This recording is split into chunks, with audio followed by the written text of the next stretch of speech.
Yes, Mrs. Ko. Dos! Dos! Dos! Oh! Mrs. Ko, what are you doing here?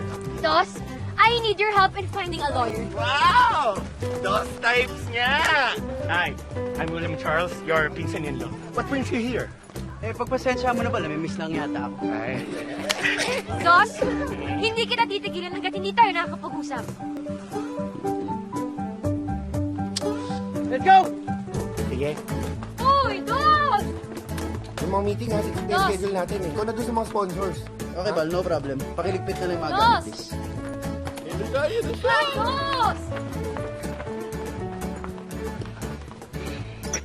Dos!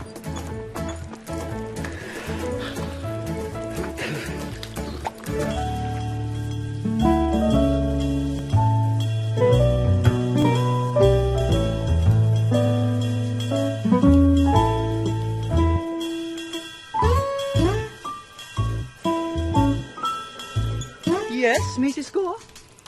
Akala ko ba mag-uusap tayo? Dito talaga? Bakit naman hindi? Asawa naman kita. At nakalagay sa batas na sa'yo rin ang katawan ko. Mas maganda yung sa fiancé ko. May abs. Mrs. Ko, wala man akong abs.